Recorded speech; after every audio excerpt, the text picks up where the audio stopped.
Mother and Daughter by Gary Soto. Yoli's mother, Mrs. Moreno, was a large woman who wore a muumuu and butterfly-shaped glasses. She liked to water her lawn in the evening and wave at low-riders who would stare at her behind their smoky sunglasses and laugh.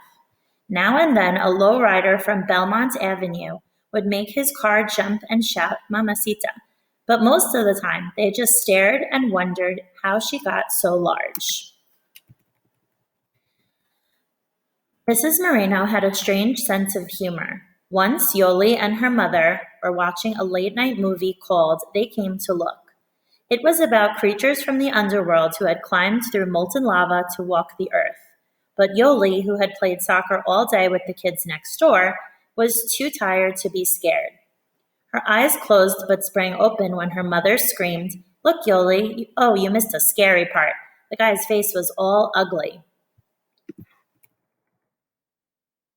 But Yoli couldn't keep her eyes open. They fell shut again and stayed shut, even when her mother screamed and slammed a heavy palm on the arm of her chair. "Mom, wake up when the movie's over so I can go to bed," mumbled Yoli. "Okay, Yoli, I wake you," said her mother through a mouthful of popcorn. But after the movie ended, instead of waking her daughter, Mrs. Moreno laughed under her breath, turned the TV and lights off, and tiptoed to bed. Yoli woke up in the middle of the night and didn't know where she was. For a moment, she thought she was dead.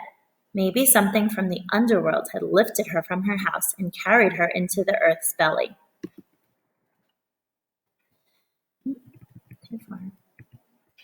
She blinked her sleepy eyes, looked around at the darkness, and called, "Mom? Mom, where are you?" But there was no answer, just the throbbing hum of the refrigerator. Finally, Yoli's grogginess cleared, and she realized her mother had gone to bed, leaving her on the couch. Another of her little jokes. But Yoli wasn't laughing. She tiptoed into her mother's bedroom with a glass of water and set it on the nightstand next to the alarm clock. The next morning, Yoli woke to screams. When her mother reached to turn off the alarm, she had overturned the glass of water. Yoli burned her mother's morning toast and gloated, "Ha, ha, I got you back. Why did you leave me on the couch when I told you to wake me up?" Despite their jokes, mother and daughter usually got along. They watched bargain matinees together and played croquet in the summer and checkers in the winter. Mrs. Moreno encouraged Yoli to study hard because she wanted her daughter to be a doctor. She bought Yoli a desk, a typewriter, and a lamp that cut glare so her eyes would not grow tired from hours of studying. Yoli was as slender as a tulip, pretty, and one of the smartest girls at St. Teresa's. She was captain of crossing guards, an altar girl, and a whiz in the school's monthly spelling bees. You're all going to laugh at me, whoever speaks Spanish. "Tienes que estudiar mucho," Mrs. Moreno said every time she propped her work-weary feet on the hassock. "You have to study a lot. Then you can get a good job and take care of me." "Yes, Mama," Yoli would respond, her face buried in a book. If she gave her mother any sympathy, she would begin her stories about how she had come with her family from Mexico with nothing on her back but a sack with 3 skirts, all of which were too large by the time she crossed the border because she had lost weight from not having enough to eat.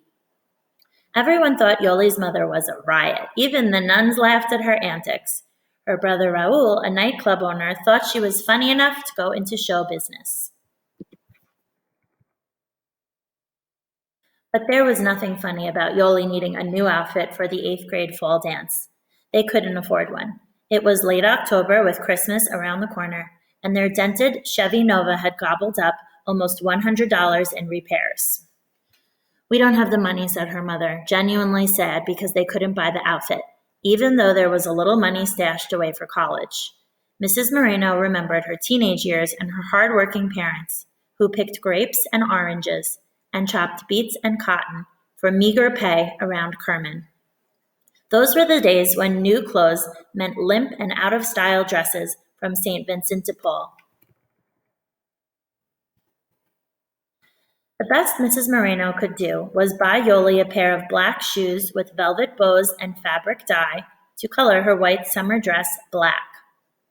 "We can color your dress so it will look brand new," her mother said brightly, shaking the bottle of dye as she ran hot water into a plastic dish tub. She poured the black liquid into the tub and stirred it with a pencil. Then, slowly and carefully, she lowered the dress into the tub.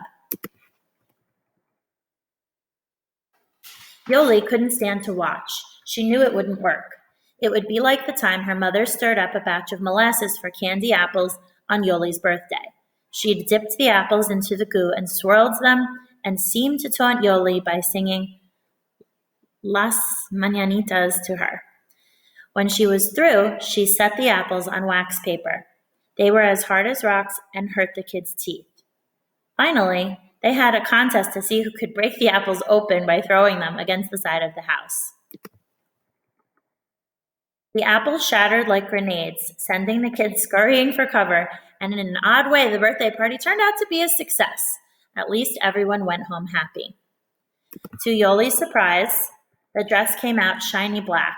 It looked brand new and sophisticated, like what people in New York wear. She beamed at her mother, who hugged Yoli and said, "See, what did I tell you?"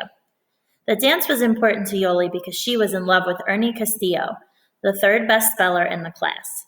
She bathed, dressed, did her hair and nails, and primped until her mother yelled, "All right already." Yoli sprayed her neck and wrist with Mrs. Moreno's Avon perfume and bounced into the car. Mrs. Moreno let Yoli out in front of the school. She waved and told her to have a good time, but behave herself, then roared off, blue smoke trailing from the tailpipe of the old Nova. Yoli ran into her best friend Janice. They didn't say it, but each thought the other was the most beautiful girl at the dance. The boys would fall over themselves, asking them to dance.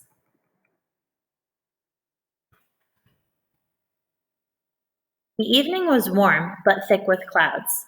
Gusts of wind picked up the paper lanterns hanging in the trees and swung them, blurring the night with reds and yellows. The lanterns made the evening seem romantic, like a scene from a movie.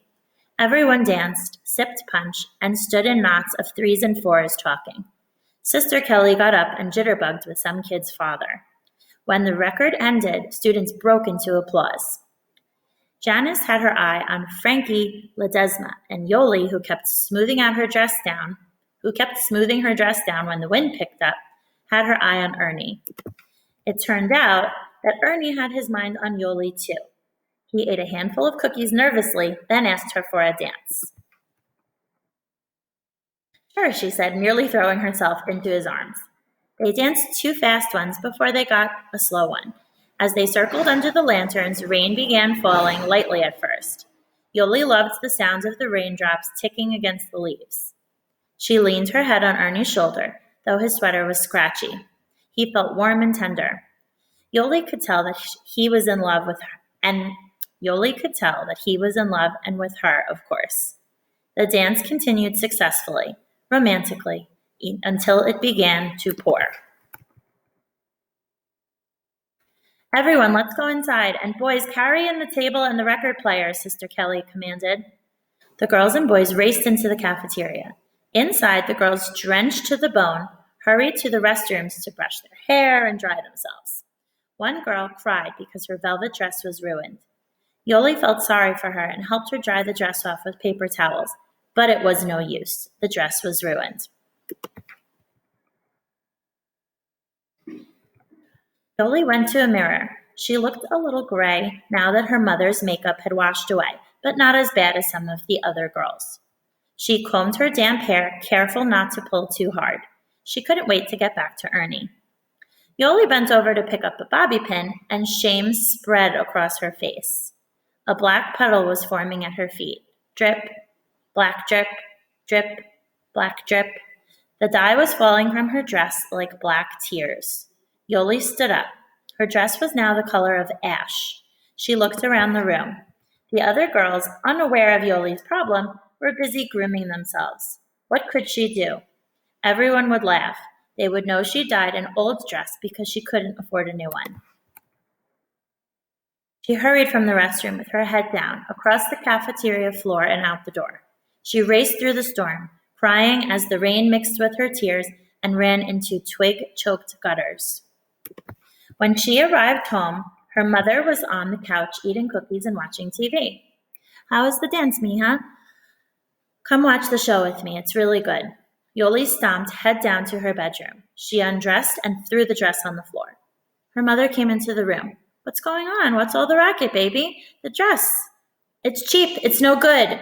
Yoli kicked the dress at her mother and watched it land in her hands. Mrs. Moreno studied it closely but couldn't see what was wrong. "What's the matter? It's just a bit wet. The dye came out. That's what." Mrs. Moreno looked at her hands and saw the grayish dye puddling in the shallow lines of her palms. "Poor baby," she thought, her brow darkening as she made a sad face. She wanted to tell her daughter how sorry she was, but she knew it wouldn't help. She walked back to the living room and cried. The next morning, mother and daughter stayed away from each other. Yoli sat in her room turning the pages of an old 17, while her mother watered her plants with a Pepsi bottle. "Drink, my children," she said loud enough for Yoli to hear. She let the water slurp into pots of coleus and cacti. "Water is all you need. My daughter needs clothes, but I don't have no money." Yoli tossed her 17 on her bed. She was embarrassed at last night's tirade. It wasn't her mother's fault that they were poor. When they sat down together for lunch, they felt awkward about the night before. But Mrs. Moreno had made a fresh stack of tortillas and cooked up a pan of chile verde, and that broke the ice. She licked her thumb and smacked her lips. "You know, honey, we gotta figure a way to make money," Yoli's mother said. "You and me. We don't have to be poor. Remember the Garcias? They made this stupid little tool that fixes cars. They moved away because they're rich. That's why we don't see them no more." "What can we make?" asked Yoli. She took another tortilla and tore it in half. "Maybe a screwdriver that works on both ends, something like that." The mother looked around the room for ideas, but then shrugged. "Let's forget it. It's better to get an education. If you get a good job and have spare time, then maybe you can invent something." She rolled her tongue over her lips and cleared her throat. "The county fair hires people. We can get a job there. It will be here next week." Yoli hated the idea. What would Ernie say if he saw her pitching hay at the cows? How could she go to school smelling awful, smelling like an armful of chickens? "No, they wouldn't hire us," she said. The phone rang.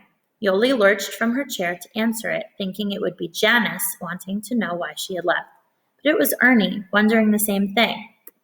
When he found out she wasn't mad at him, he asked if she would like to go to a movie. "I'll ask," Yoli said, smiling. She covered the phone with her hand and counted to 10. She uncovered the receiver and said, "My mom says it's okay. What are we going to see?" After Yoli hung up, her mother climbed, grunting, onto a chair to reach the top shelf in the hall closet. She wondered why she hadn't done it earlier. She reached behind a stack of towels and pushed her chubby hands into the cigar box, where she kept her secret stash of money. "I've been saving a little every month," said Mrs. Moreno, "for you, Mija." Her mother held up 5 20s, a blossom of green that smelled sweeter than flowers on that Sunday. They drove to Macy's and bought a blouse, shoes, and a skirt that would not bleed in the rain or in any other kind of weather. The end.